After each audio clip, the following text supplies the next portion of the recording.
Okay, great. Great, good to be back. Yes, good to see you. Yeah, since we last spoke, I've finished reading your book, The Unity of Everything, which was great. Had some, particularly at the end, it had a beautiful little piece, little statement by David Bohm I thought was really powerful. And then at the back, what you did is you seemed to take your model and then look at how that was expressed through different traditions and things, right? Yes, that's correct. Yes. Yeah. Different traditions and a few modern teachers as well. Yeah, including, I think, Ken Wilber's work as well. Correct, right? yes. Yeah. Ken Wilber, yeah. Yeah. So as I was looking at that, I was thinking, oh, it's really, there's a strong connection between, I think anyway, between your model and what I described in Volution. And evolutionary, both the Trinity aspect and the evolutionary process, which I see as being a more, let's say, integrative or holistic description of how life works than evolution or even involution as separate things. Right. So I thought it might be useful just for me to describe like the basics of how I see it and the link to the Trinity. Okay. And then see how you think it does connect to what you kind of came up with in your model and what you see in the different traditions. Yeah. Okay. Sure. Let's do that. Okay, let's see. Let me use a couple of slides here to try to illustrate that. I think I've got it. Let's see. Okay, maybe it's useful to actually start with yours, just to frame it first. As you see, I just took a photo basically of it in the book and had already been scribbling into it. Okay, great. Seeing it like, and as you said somewhere else, creation as being involution, etc. Yes. Maybe it would be. Maybe it'd be good for you to actually talk through this first. It's on the screen now, right? You can see it. Yes. Yeah. Okay, sure. I'll give a quick summary. Yeah, that's a good idea. The world in which we think we live, the world in which we tend to live, is what I've called multiplicity, which is the world of separate objects and separate things and separate events, separated by space and time. So this is multiplicity is basically the manifest universe of thing events in space-time. What human beings tend to do, though, is to take the process of multiplicity too far and to divide up things that are not really separate, or conversely, to unite things that are not really the same. And obvious examples here would be the division of the human race into different nationalities, which then fight with each other or compete with each other, different ideologies, different religions, and so on. And that is what David Bohm refers to as fragmentation, where the part, which has a validity, a relative validity at the level of multiplicity, becomes the fragment. And according to Bohm and Krishnamurti, and I think implicitly according to many of the traditions, fragmentation is the root of our problems, or certainly one of the roots of our problems that has created so much conflict and violence and destruction in the world. Now, what David Bohm believes modern physics is pointing towards, and what most of the traditions have also believed and taught, is that multiplicity, the world of separate things and events, separated in space, separated in time, emerge out of an underlying whole. That the separations, the parts, are only relative, they're not absolutely separate. At a deeper, what we could call a deeper absolute level, there is just one undifferentiated wholeness or oneness. And the many, the multiplicity, emerges out of the whole, and we get lost in that multiplicity. We lose sight of the whole, and when we lose sight of the whole, the multiplicity becomes fragmentation. Mm. Now, how does the whole actually become multiplicity? Again, many of the traditions talk about an intermediate stage or realm between oneness and multiplicity, which they often refer to as the subtle realm. And it is in the subtle realm that division or differentiation begins for the first time. Because in the whole, there is no differentiation at all. There is just this seamless unity, this seamless oneness. The subtle realm, if you like, the realm of archetypes, emerges out of the whole. And in that emergence, we see differentiation for the first time. And perhaps the first or primary differentiation that takes place, which traditions, some of the traditions like Hinduism and Buddhism refer to, and Ken Wilber refers to as the primary dualism, is the dualism between subject and object. In other words, there is a creation of a separate me, a separate self, that is looking at a separate world or a separate object. Now, this can be thought of in other ways. I mean, we can think of that as mind and matter emerging out of the whole, where mind is the realm of the subject, matter is the realm of the object. We can think of that as the observer and the observed. But either way, the subject and the object are two of the primordial archetypes, if you like. The other way to think of it in Ken Wilber language is the interior and the exterior, the left-hand quadrants and the right-hand quadrants. So that's, if you like, the initial or earliest archetypes that emerge out of the whole. So what we have is a process that I think takes place in time and also takes place in each moment. So it's both historical and it's also transhistorical, which is that the whole, subject and object emerge out of the whole, and then that process of differentiation continues, and subject and object create multiplicity, which is then taken too far to become fragmentation.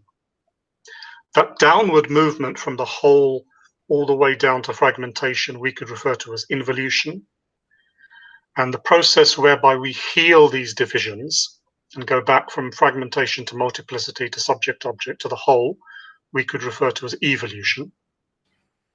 But ultimately, there is an even higher oneness, because really the whole and the part are not really separate. They are also part of a greater non-dual wholeness, which is neither the whole nor the part. It includes both and transcends both. And that is the union of the absolute with the relative. That's the true non-duality. And that's what I've referred to here as the ground. The ground is the whole thing, wholeness, multiplicity, fragmentation, the whole thing as one. And that's the ultimate reality, the ultimate non-dual unity of everything, which is, when that's truly realized, that's what the traditions refer to as enlightenment. So that's a rough, quick summary of that model. And that model does seem to find remarkable correlations across most of the traditions, religious and even philosophical. Yeah, that's very clear. Yeah, that makes a lot of sense. And I think what we'll find when we look at the Volution is the Volution piece is really talking about the whole, the subject, object, and the multiplicity. Those three pieces where the ground, I think I've said somewhere, there's not much you can say about it. So we just leave it, as it were. Yes. And the fragmentation is, like you say, an extension, in a way, an unhealthy extension of the multiplicity. Yes. Which I guess, would you agree, is not necessarily necessary in a healthy living system, but seems to have happened in the human civilization. Yes, I think we can say that, yes. And Yeah, I think, sorry, I mean, talking in terms of spiral dynamics, I would say that fragmentation corresponds to the first tier, when the levels that emerge in the first tier suppress rather than truly include the lower levels. So what's happened with, say, orange or green, they emerge, but they don't truly go back and include. Yeah, I guess my suggestion around that is that the reason that that's happened at first tier, which didn't necessarily need to be the case, and may indeed not even have been the case in all the different contexts where the spiral emerged, but was because of this split that went on after the first two systems, after beige and purple. Yes. Had we not transcended and repressed those early interconnected yin-based systems, as it were, then we could have potentially held whole and multiplicity in its different stages of complexity through the spiral without it going into fragmentation. Yes, I agree. In a way, that's theoretical because it didn't happen. But and I think that's what Krishnamurti and Bohm refer to as the wrong turn in the ending of time. Yeah, I think it's the same thing. I think so. Yes. As well. So beautiful. So there's a really nice correlation here. And so when I started thinking about the whole Volution, and I was at one of the Ubiquity wisdom school sessions in Chartres, and I think it was triggered by, I think there was Andrew Harvey was there, who's a Christian mystic, and Anne Baring, who's done this amazing work on the kind of history of spirit and things through the ages as well, also from a strong feminist perspective. And I started to see, because I was also holding this insight I was getting around the torus and the dynamics of the torus. So on the one hand, I had this kind of scientific bit that I was holding, and on the other hand, I had this kind of more religious or spiritual pieces that were coming, and there seemed to be a connection between them, which is how I ended up with this kind of Trinity concept. So maybe I can just share a bit of that. Please. So what we're looking at here in a way is a 2D image of a torus, which in 3D would look like this. Or when you put it through it, looks like that. So the 2D version of it, I'm suggesting that everything is created ultimately out of a core polarity, which would, you described as the core as the subject object, that I've described here as the creative tension between a seed and a potential. And by seed, I mean it could be it could be like present moment and something that could be, or that is desired to be, that needs to emerge in terms of a niche in an ecology. In biology, I mean, it really can be seed on the one hand and the morphogenetic field of that plant or tree that it's going to become, that then literally grow into each other. So the seed, in a way, is the densest form of matter, and the potential is the subtle field of that seed. Right. And as I looked at kind of three core aspects of this, I came up with these three elements: the container, the dynamics, and the manifest, where the container is the wraparound surface or membrane of the entity, of the torus. The manifest is the manifest, what it is that we can actually see, that actually comes into 3D form in the relative world. And the dynamics is the process that goes on in between the two. Right. So in a way, one could say, with Ken Wilber's terms, manifest is like gross, dynamics is like subtle, and container is like the causal. And what I started to see was a link to the trinities in different traditions. And here I took some examples where the container you see as like the absolute or the one or the unified field. Yes. The manifest is the world of the many, or Christ and Mary, if you take the masculine and the feminine together, yes. In a way. And then the dynamics, equivalent of like spirit or Shekinah or subtle energies, or we could, like we said, gross, subtle, causal, or Father, container, Son, manifest, Holy Ghost, dynamics. Yes. Right? And so there were many, I mean, in Tibetan Buddhism, and you can probably correct me on this if you don't think it's accurate, but what I had suggested was that the container was like Dharmakaya, the manifest was like Nimanakaya, and the dynamics were like Sambhogakaya. I think that's exactly right, yes. Right, okay, cool. So here I was seeing something that I was kind of describing as in a way, scientific or physical, this process that goes on in the torus, but I was seeing this same description, I think, of essentially the creation process, of the life process, described in the same way through many different cultural, religious and spiritual traditions as well. I also, as you see, I put in here that you could maybe think of the container as the soul, because in the kind of holographic sciences, they would say that all the information is contained on the membrane, literally, or the brain, B-R-A-N-E, the membrane of the entity. And all that happens is that information gets further refined as that container grows, in a way, as the skin stretches. So the information becomes more and more refined, but of course also more and more interconnected. So it's the potential is held on the container of the entity, of the torus, which, interestingly enough, because the torus has the outside skin, but that comes into the center. Right. It's the same. That is, information is held right at the core as well as at the most expanded state, and right at the center of that you've got the black hole. It's ultimately where it's created from.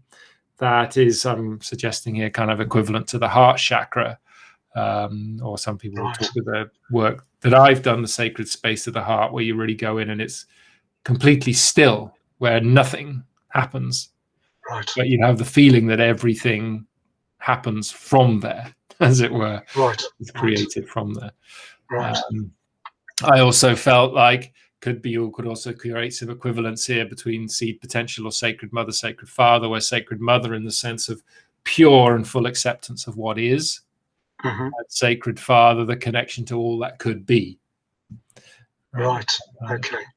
So then maybe I can, just pause there for a minute and see how you think.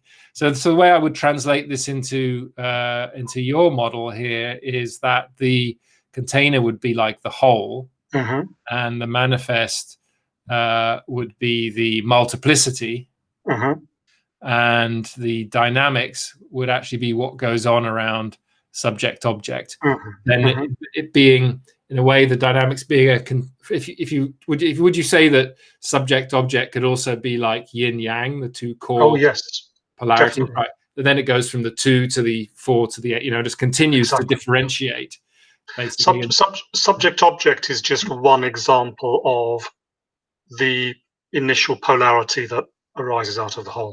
So any primordial polarity like yin and yang would absolutely correlate with that. Yes. Yeah.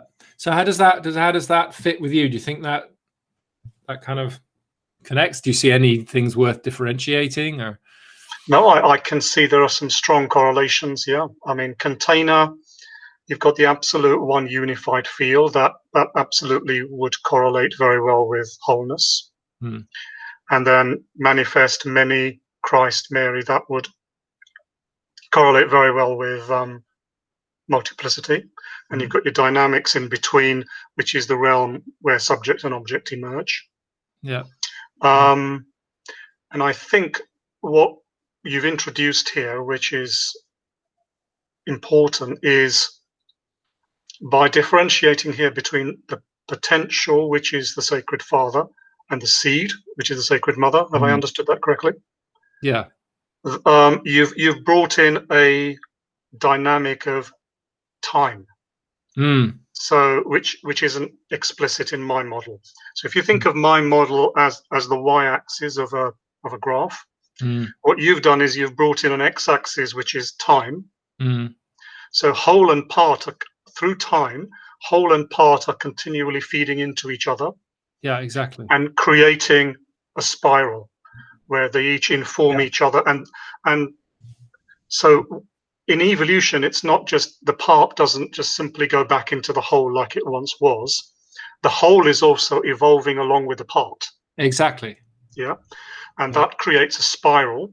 And that, I think, is the interchange, the exchange between potential and seed. Yeah. Which takes place through time. So what the way to correlate it, I think, would be you can take my model and then add an x-axis for time. And you then get this two-dimensional space in which a spiral can be shown to develop. And that would correlate almost exactly, I think, then with your model as you're showing it. And it's also interesting you've referred to the whole thing as soul, because this whole process of involution and evolution, it's not just cosmic, it's also taking place within each one of us. Yeah. So each one of us is a microcosm of the macrocosm. Right, exactly. So the idea is that this process is basically going on fractally at every holonic level. Yes, yes. Yeah. Exactly. Yeah, cool. Yes. It's nice. I mean, it's nice that you saw that so clearly and described that kind of ongoing interaction between the part and the whole.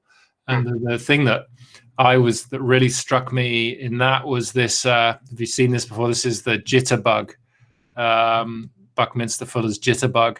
That really actually describes, like, the purple you could see as being the whole, and then all the parts that continually breathe in and out of each other, but also with the different geometries. So with the geometries of the Platonic solids, essentially, which we know are the building blocks of all of the material world. So really what it's doing is it's connecting up, as it breathes, it's connecting up the whole and the part the whole time as information is flowing between them. Yeah. Yes. Yes. Yeah, cool. Yes. I mean, this is why the whole is not the ultimate reality. There is this non-dual ground beyond, which is changeless ultimately, because the whole is involved in change and evolution. Yeah, you're right, exactly. And that's why, one of the things I discovered while I was writing the thesis was the Christian Trinity had Father, Son, and Holy Ghost. But at the center, transcending all of those, it had God. Yes. And I'd often always link God to Father. Yes, yes. Right? But actually, that's not the case. No. Because the Father is like the whole, even, still in patriarchal language. But God actually does transcend that. It's like pointing to what you describe as the ground, is the non-dual. And then you've got this kind of manifestation process between the Trinity. In a way, beyond that, you've got the non-dual ground, which then would be described as God. Yeah. Yes. I think in spiritual circles, it's a very common mistake to equate the whole with the ultimate. Yeah. This was the conversation we had before about, I think it was the absolute and the relative. Yes. And then you get these traditions that say it's all an illusion. There's only the absolute. Right, exactly. The non-dual that transcend both of them, right? And this is the contribution that evolutionary thinking has made. Because when the whole is the ultimate, then the purpose of life is simply to become liberated out of multiplicity. And that's how the traditional religions from 2,000 years ago, 3,000 years ago would have seen things. But now that we've brought in this evolutionary dynamic and a truly non-dual dynamic, rather than being liberated from the cycle of birth and death, we're liberated into the cycle of birth and death. The cycle of birth and death itself becomes the arena of our liberation, rather than an obstacle to our liberation. Mm. Oh, well put. It's like the difference that what's his name now? Oh, the name's gone out of my head. But wrote this book called Original Blessing, and he was making the distinction between original sin. Matthew Fox. Yeah, exactly. Matthew Fox. Exactly. Yeah. Matthew Fox, original sin, and so he was in the Catholic Church, and then couldn't live with this original sin idea, and therefore was kicked out, and redefined it as original blessing, which is, I think, what you were describing, right? Yes, exactly. Yeah. Also, when you spoke about making an analogy between involution and evolution with with breathing in and breathing out. Mm-hmm. I mean, that's exactly how it's described in Hinduism, where the god Vishnu, in the Vaishnavite traditions, Vishnu is seen as the ultimate reality, as the whole, if you like, not the non-dual, the whole. Mm-hmm. And he breathes out, and when he breathes out, involution takes place. And then at the end of the age, billions of years later, he breathes in, and the whole universe goes back into Vishnu.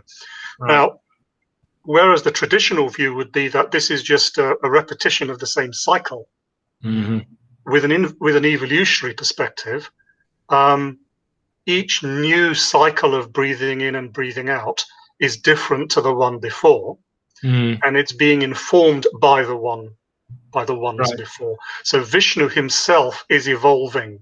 Yeah. So we have an intriguing metaphor here, which is that God is evolving, and humans are partners with God in the evolutionary process. If we equate God as the whole, not as yeah, the ground. that's right. Yeah. I'm using God as the whole at the moment. Yeah. So God and mankind are partners with each other. God needs us as much as we need God, and we learn and evolve together. Yeah. And you've got the real non-dual God outside of all of that. Yeah. No, that makes which is a very different picture to the more traditional picture, but one that's much more workable with modern thinking and modern science. And from a evolutionary perspective, as opposed to an evolutionary perspective, I guess what I was add is that the breathing in and the out are actually happening at the same time. That they are the involution and evolution is happening as volution, right, parallel to each other. And if you take a linear perspective to it, in phases, there could be potential phases of different intensity or cycles of different intensity. Let's say, are they called the Kugas? Is that right, or what are these cycles? The yugas, yes. Yugas, something like that. Yeah, the yugas. That's right. So we're currently in the Kali Yuga, which is like the worst of the most fragmented of the yugas. Right. Which, from the evolutionary perspective, would be in between, basically blue and orange, kind of. Structuring and playing, but lost in the parts, essentially. If you transcend and repress the interconnected bit rather than transcend and include it. There are Ramana Maharshi spoke about. Are you familiar with Ramana Maharshi? He spoke about 3 different ways to think about this whole play of creation and destruction, which ties into what you said earlier, that in the evolutionary model, involution and evolution are taking place at the same time. So the first, which is the most common understanding, is the historical perspective. So involution took place a long time ago, and evolution is now taking place, and they take place in cycles over billions of years. That's the historical perspective. That's the most easy to understand perspective. Then there's the second perspective, which is where you start to go beyond linear time, and it ties in much better with the evolutionary scheme you're talking about, which is that involution and evolution actually are happening. The whole thing is happening in each moment. And as we progress in our meditation practice, we can start to actually perceive directly how that is happening in each moment, because we start to deconstruct our mental processes and our perceptual processes, and we can see that breakdown in each moment. And the third perspective is the non-dual perspective, which is that really there's no involution or evolution at all. And somehow all three of these perspectives, we have to hold them together. It's kind of linear time, translinear time, and no time. Exactly. And that in the second perspective, it's not only going on in every moment, but it's also going on in every fractal of space. Yes, absolutely. Every holon is going through it. It's not just, a billions of years thing. It's also probably a split second thing.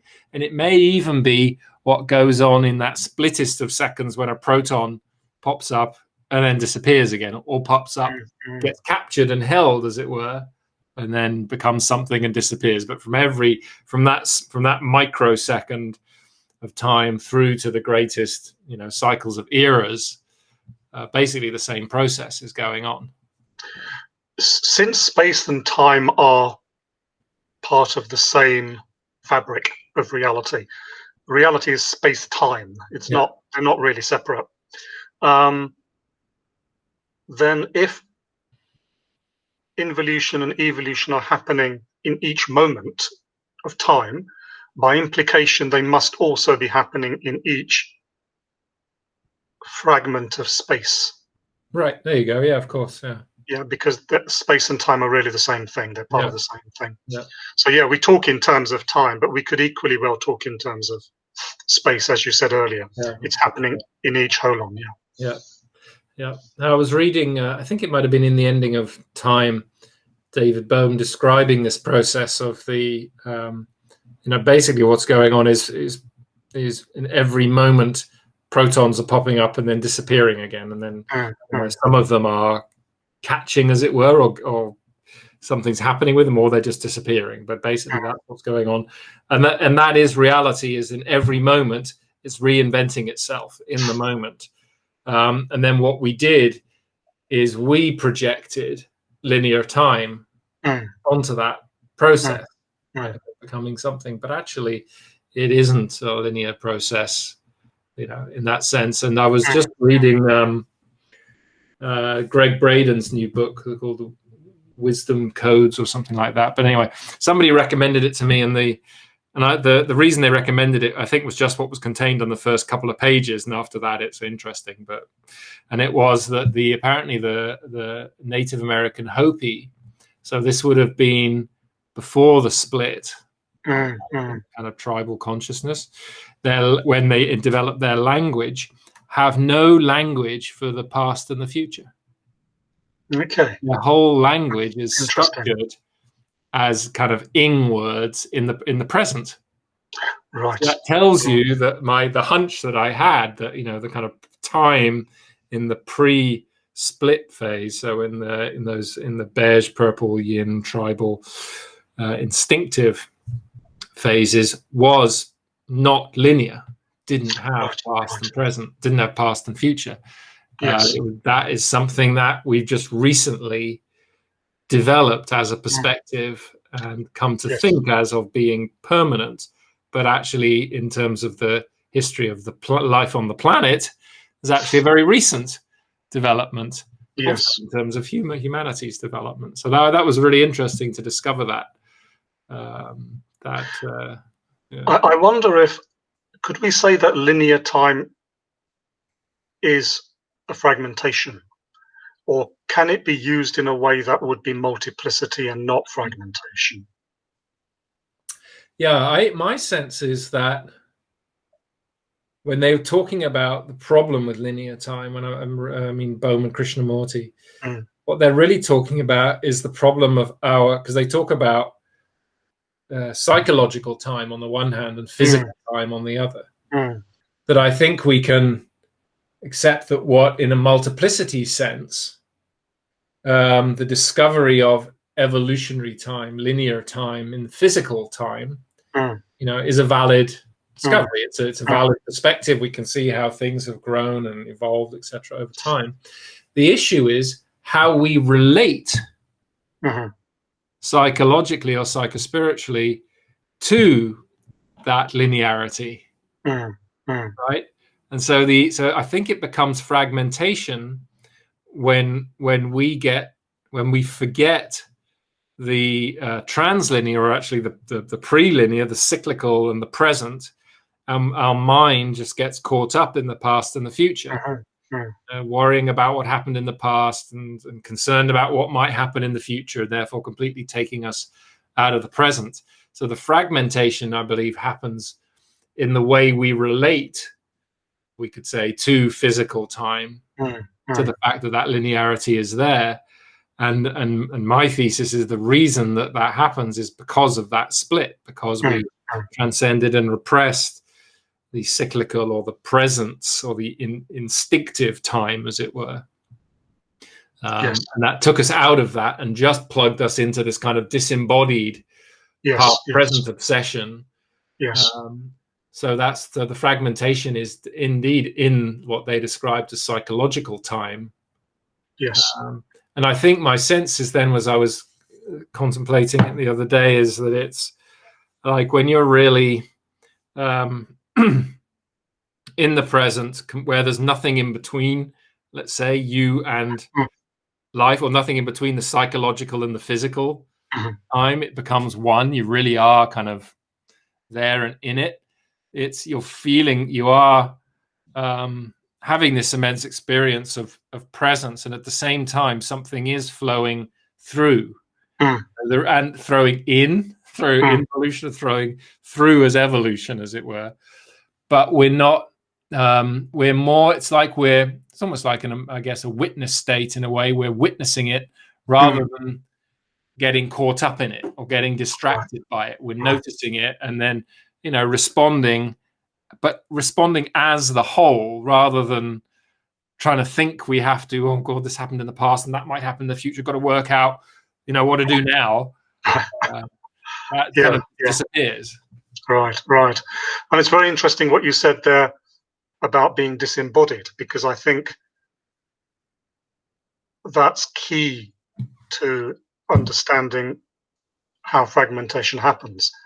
One of the key things that happens when we move from multiplicity to fragmentation, historically and in each moment, is that we contract away from the body. Right. And so we identify with just our minds, but not with the body as a whole.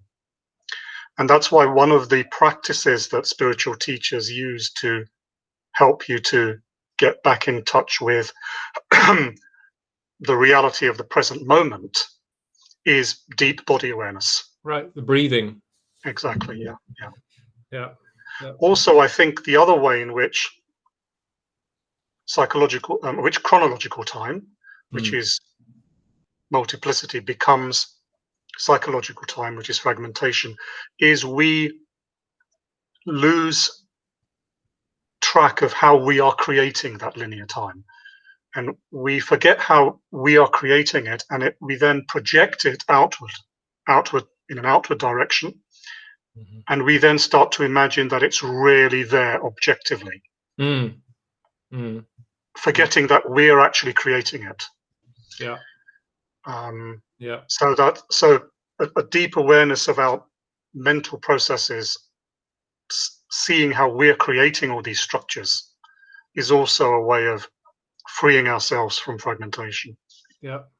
Can we just what I'd love to do actually for a moment is sit with one of Ken's quotes on this, that I think I kind of, it's one of these things that I read and I get, and I don't feel I've fully got yet. Maybe I'll share it again on the screen, but it's this that he links the time question to relationship to nature as well, and it's in Up from Eden as well. So just take it slowly, a bit at a time. I really want to grok this.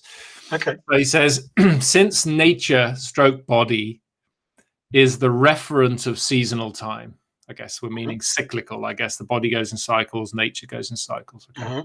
And since mind is the referent of historical time, I guess mind and thought a link to this creation of this concept of past and present, past and future, right? Mm-hmm. Then the severance of the mind from the body meant a corresponding severance of history from nature. Mm-hmm. Severance of the mind from the body meant a corresponding severance of history from nature. So because body held cyclical and presencing time, I guess, when we separated body from mind through this split, that meant that we just released the mind essentially into historical time Mm-hmm. and disconnected from nature. Okay. Mm-hmm. Once the ego was cut loose from seasonal nature and from the body, right? Yeah, it Mm-hmm. has no felt roots in which to ground its otherwise higher order awareness. Mm-hmm. Right. So mind keeps going, but it's like, let me just go back to this again. I've got it in the corner here, but it's this split. Right from the spiral. So basically when we split from beige purple, mind goes kind of haywire in a way up here because it's not embodied in those earlier stages. Right. It then seemed perfectly acceptable to the ego to begin a premeditated assault upon nature, Mm-hmm. regardless of the historical consequences of such activity, because history and nature were no longer integrated. Okay. Mm-hmm. So what he's saying is when we split body from mind, in a way, mind can abuse body and stroke nature because it's not connected anymore. Mm-hmm. It's not rooted anymore in the body or the mind. So the fact that we can eat all this junk food and consume stuff that isn't good for our body, which is ludicrous, from any living systems perspective, or for any living entity, a plant or an animal. Why would you consume something that's poisonous to you, that's bad for your body? Mm-hmm. Because we ended up separating the mind from the body, and Yes. therefore that's also why collectively we've managed to do what we've done to nature. So likewise, the ego failed to comprehend that an attack upon nature was already an attack upon its own body. Mm-hmm. Yeah, because the body had been separated, mind had separated, right? The ego mind had separated, and therefore, so that the whole project was, in the deepest and truest sense, finally suicidal. Right. Is what we're seeing right now. Okay, I think I've got that, but that's so profound, don't you think? Mm-hmm. That realization. Yes. Oh, yes. That makes total sense in relation to what we're talking about. Yeah. Yeah. So those early levels of beige and purple, I think, is the levels where nature body is the referent, Right. and time is seasonal rather than linear. Yeah. But I think red onwards, red and especially blue, mind has already started to separate from the body. Yeah. To create an ego. Mm. And to create linear time, but a linear time that is cut off from seasonal time. Yeah. Yeah. That transcended and repressed the seasonal, the nature of the body, rather than transcended and included. Yeah. Exactly. Yeah. And once it's done that, then the body and nature are no longer seen as part of one's own self, Right. and can therefore be exploited and even destroyed to serve the perceived needs of ego. Yeah. In a way, sorry, go ahead. With a failure to realize that one's actually just attacking one's own lower nature. Yeah. Yeah, because it's created subject and object, and with body and nature being object, right? And forgetting that subject and object are related, which is kind of, I mean, it's just insane. And most painfully, that body and nature really being the feminine, which is also why it's allowed so much objectification and abuse of women over the ages as well, and of the feminine generally. Yes. I mean, it seems to me so fundamental to everything that we are grappling with right now. Mm. You Oh know, yes, yes. cool. Let And me. I think we don't really start to even consider this again until we get to green. I think when we get to green, maybe we start to realize what it is that we've actually done. Yeah, absolutely. I agree. So I just before our call, I was just sitting back and thinking about, you know, these concepts of time, thought, etc., and how they might have been pre-split and then in the post-split, and then once they're integrated. So I'd love to run that by you. So get your feedback on that. Are you seeing this one now? The one with the Yes. Yeah. So so if it start at the bottom in a way, beige and purple, seemed to me that time was experienced as cyclical. There was certainly not a linearity to it, and it was very much about being in the present, not being conscious of it, just being in the present, instinctual in a way. And thought didn't really exist as thought. It was more direct experience, instinctual knowing. Language, which wasn't very abstract, was really concrete and about connect and created a connection to the thing you were talking about. It was very direct, right? It was the thing was there. There wasn't space between the word and the thing. They would like if they weren't there, then you couldn't. There wasn't a description of it. Like it's something that wasn't visible around the corner. That language wasn't doing that at that point.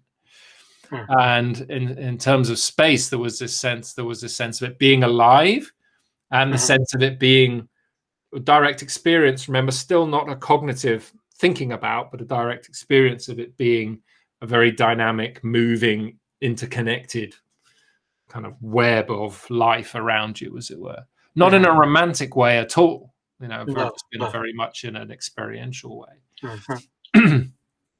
Yes. Now, what seemed to happen after the split, after this moment that, you know, as Ken says, the ego cut loose from nature and the body, which is what this split represents. I think this is how I described it now, which is what we're kind of in now, that time is essentially linear with past, present, future, mainly with the emphasis on past and future, and the struggle to stay in the present. Thought became abstract. So we were talking about things that weren't here now. So we created abstract, linked to the past and the future, hypothetical things, regrets, maybe, you know, about things that happened in the past that we can't change anyway, fears about things in the future that we don't know whether they're going to happen or not. Language likewise developed an abstraction where we started to label things, created distinction and separation between things, enabled us to talk about things that weren't here, which, you know, not necessarily a negative thing for any of these, but they become problematic when they forget the previous ones, when they unrooted from the previous ones, and space really being as everything being separate from itself, from everything else, and the rest of space being dead, you know, there being nothing out there essentially.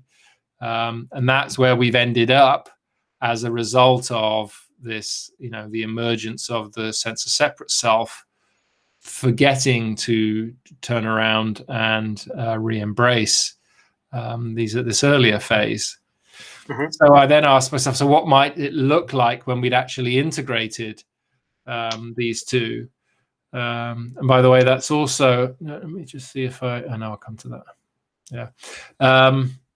This is how I tried to describe it. The time, we would very definitely be in the present, but we would be aware of the evolutionary process. So we'd be aware of stuff coming in through the subtle fields, and we'd be aware of the dynamics of how that was interacting with what's going on now and moving it forward, as it were, evolving. So that would be in our awareness. And so they'd be parallel. The past and future would be experiences in the present. Right. Thought we can still use, but is there at the service of our intuition, of our heart-based knowing in the present of what's going on. And then we can activate our, I think they talked about, they did Bohm and Krishnamurti, it was kind of useful thought or technical thought, did they call it? Yeah, technological. Like how to do things. Obviously useful things, but all that thought then is in service to the intuitive knowing. That the language that emerges is of course we can still use abstractions, but the language, I was trying to get a feel for this, it's like, and I know this from my theater experience, if you ever watch a theater show where you fall asleep, it's normally because the actors are just repeating the words that they've learned by rote, and for some reason that night have forgotten to fill the words with life. Right? So what's happened is maybe they're tired or something or whatever, and they just do it by rote, and they forget to be alive and relive it in the moment on the stage. In a way, improvise again, even if it's for the 100th time that you're performing. It's got to feel like the first time, because then the words and the language are full of something, are full of energy, are full of life, and they resonate, as containers of information, essentially, rather than disembodied abstractions. So language would be meaningful in that sense, and would connect us to each other, to life. We'd probably learn how to use language or sound to once again interact with other life forms around us as well. Yes. And that our experience of space would be everything being interconnected as well as differentiated, but we would be able to hold both, see the beautiful uniqueness of any individual thing, and notice its embeddedness in a bigger whole and all of its parts as well. And we would recognize it very much as alive and evolving or volving as a space. So that was it's kind of my attempt to try to summarize. How does this, any thoughts on this? How does this play? Yeah, this makes total sense. I think what's striking is that there are parallels between the lowest level, the pre-rational, if you like, and the higher level, which is the trans-rational.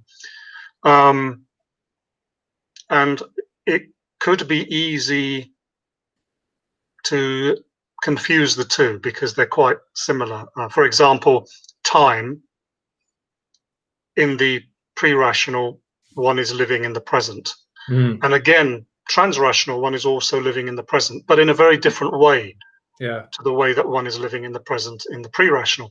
Because in the trans-rational, one is living in the present, but one does have access to past and future. Whereas one just didn't have that access in the pre-rational.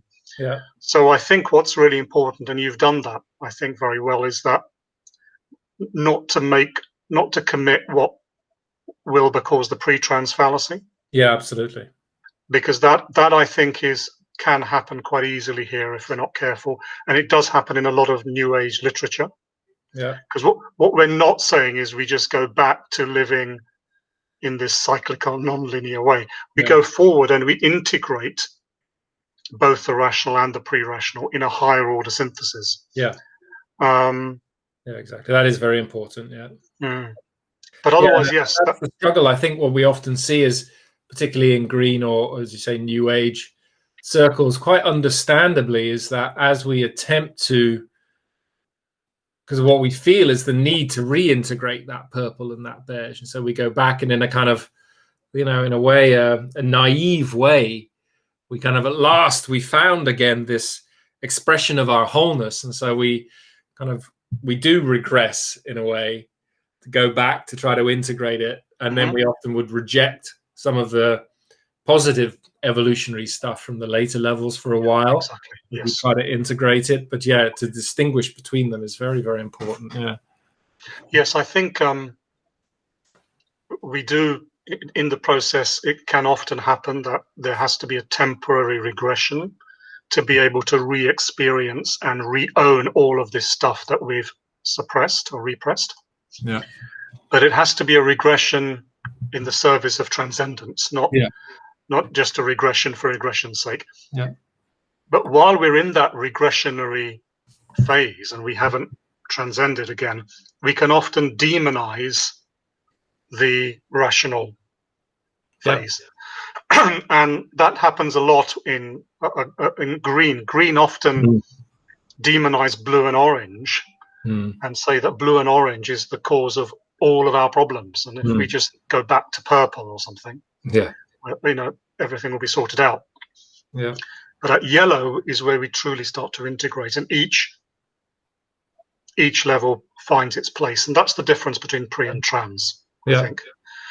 But it's very common to confuse the two, even in psychology. And I think Wilber talks about two ways that happens. We can either elevate the pre to the trans. So we look at pre-rational stuff and mistake that for enlightenment and mystical realization. Or we can downgrade the trans.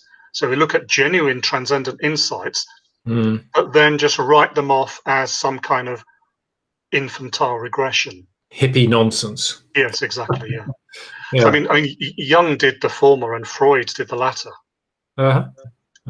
So they're very common mistakes. Yeah. Have you come across the writings of Michael Washburn? No. Okay, you would find this is very relevant to what we're talking. Oh, okay. He's written a book on why regression is sometimes necessary, and we need to go back into the regressionary phases and then come out again and then transcend. And he looks at this in a lot of detail. Washburn, Washburn. Okay, great, thanks. Yeah. But yes, otherwise great. Yeah, I think you've explained that very well. I was just going to share an experience with you, or just around that pre-trans thing. We did once with the Center for Human Emergence here, where we did an experiment where we sat in a circle, and we were actually exploring this kind of the purple integration thing. And we did an experiment where, first of all, as I was talking to the group, I was just saying, let's remind ourselves that we are the earth. So this is the earth talking to itself. Just say to yourself, yeah, I'm the earth, actually. I'm an expression of the earth. And we sat in the circle and we went round the circle, and everybody started their sentence with "I, the earth," and attempted to say something from that perspective. So, for example, I, the earth, in 1969, sent a part of my body out into space so I could look back and see myself for the first time, whole. And then, other people were just in terms of like the kind of things that were going on in the world, were trying to express it from that feeling. So tune into, if I'm speaking as the earth, as it were, or as an expression of the earth, how would I frame it? So we did that. It was really powerful. We went around a few times. And when we debriefed afterwards, and these were all people who were into integral and stuff, so they'd done the kind of transcendent meditation and a lot of that thing. And the feedback was, it was a deep sense of unity, deep experience of unity, very much a grounded feeling of unity, and very different to the transcendent experience of unity. Not different, not better or worse in the sense, very actually liberating for people to, and relaxing for people to feel that, and releasing to feel that kind of. I think what we were basically doing was tapping into the beige purple field of unity. Yeah. Even though we were doing it through language, we were able to use the language. But what was important was that the language was filled in a way with, I guess, the groundedness or the realization of us being that beige purple earth body. And yeah, so that was, and there was a clear, we were able to feel a clear differentiation between that feeling of unity, which really I think is then the pre-rational unity, and how it feels when we're in a meditation together and feeling the kind of trans-rational unity. Yes. Yes, they are very different, although very easy to confuse. Yeah. In the literature, a lot of teachers do confuse them, but yeah, they are very different. The pre-rational unity actually may even open up the possibility of some kind of nature mysticism. Yeah. And I think what's important as we do the trans-rational practices is to be holding both somehow, so we don't kind of disappear off, as it were.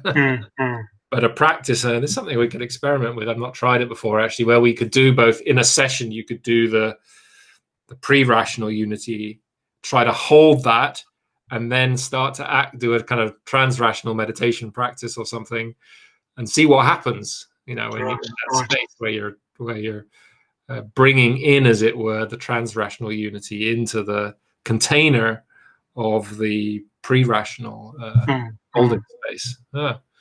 Oh, there's one to try. Yes, I think one would possibly just plug into different aspects of one's own body-mind system. Yeah. If one was to do that, because one would feel that part of oneself which corresponds to the pre-rational unity.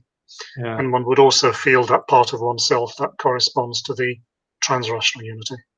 Yeah, I think you would set up, if I go back to the Volution, you'd set up some kind of creative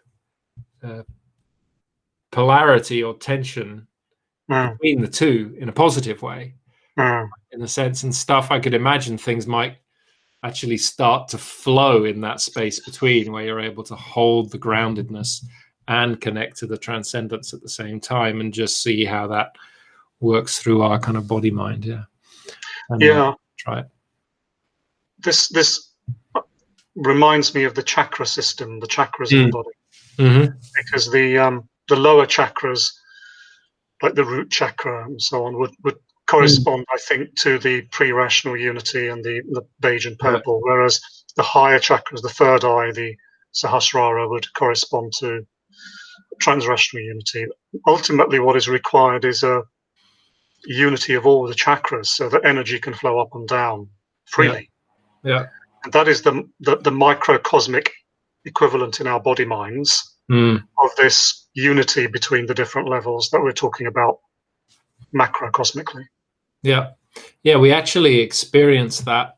See if I've got one here. When we were doing this with the when we were doing this with the dancers, so with my friend Dylan Newcomb, we did this experimentation with dancers, feeling the different energies of the value systems. The black and white image circles here are representations of yin. So kind of pure white is the pure yin, and the pure black is the pure yang. And then this was how they felt the kind of they move through these. So you can see 4 per value system. They move through a cycle of from one to the other to the other to the other before they then went on to the next level. That's how they ended up discovering it in a way. And so there's this mirror at the middle. But the point I was going to make was that they also played with the chakras. And this is where they ended up putting them in the space in between the stages, which made sense to me, because in a way what they can do is facilitate transition. They can help, because if the energy is moving, they can enable it to shift from one to the other, where it could stabilize again, and then when it's ready to move again, they can trigger that movement. And of course, love and the heart chakra ends up right at the middle. Right at the middle of the Taurus and things as well, like I said before. Right. So yeah, it does definitely. Yes, I mean, chakras can be seen as gateways to transformation. Yeah. Rather than simply static levels. Yeah, exactly. Yeah, so that's the difference. So that's the role I think that they play in that. A lot of sense, yeah. Good. Well, is that a good place to leave it today? Yes, we could do. Yes, I think we've done well. Is there anything else that's on your mind and your heart right now? Yes, I'll make one final point still relating to these chakras and the movement of energy. You're familiar with the concept of the rising of the Kundalini? Yeah. Through the chakras. In Hinduism and Buddhism, in Tibetan Buddhism, they have their own version of the Kundalini that they call Tuma. But if we stick to the Hindu tradition, the Kundalini is said to reside in the root chakra, and then when it's activated, it moves up through the chakras. That always struck me as being quite one-sided, because you've only got an ascension, but where's the descent? But in Taoism, you have their version of the Kundalini, which they call Naidan. You have energy flowing both ways. Ah, there we go. So you've got energy coming down the front, turning round at the root chakra, and coming up the back. So an equal emphasis is given to up and down. And that's interesting, because Taoism as a tradition is very ecological. It hasn't suppressed nature in the same way Hinduism and Buddhism have tended to do. And I think there's a correlation there between their embrace of nature and their experience of energy as going down as well as up. Oh, definitely. Wow. Mantak Chia, have you come across Mantak Chia? You know, I have heard the name, but I think a number of years ago, but I never went into the work. He talks, he's one of the prominent Taoist energetic teachers, and he talks about this quite a lot. So I think Taoism has tended to repress the lower levels much less than Hindu and Buddhist traditions. Oh, fascinating. And then you making the link to it being a more ecological culture. Yes, exactly. A lot of sense. Yeah. Yeah, I just found one image here. I was searching. It's showing more the incoming. Let me see, Chrome tab. This one on the right. Okay, yeah, that's a fairly archetypal Naidan image. Right. Yeah. Huh. Yes. Cool. Oh, that's great. Yeah, because it's the same thing. You know, when we've the Kundalini one way. Yeah, that's really good to know. The Taoism Naidan has it going both ways, which makes much more sense. I think Taoism has the complete picture when it comes to this energy flow. Eventually the object is to create a full unbroken circle. Right. Yeah. Yeah, and that's what many of those breathing practices are for as well. Yes, exactly. Yes. Great. Cool. I'm going to look into that more. Cool. Great. All right. Well, good. Fun. A little bit closer to solving the mysteries of the universe. Yeah.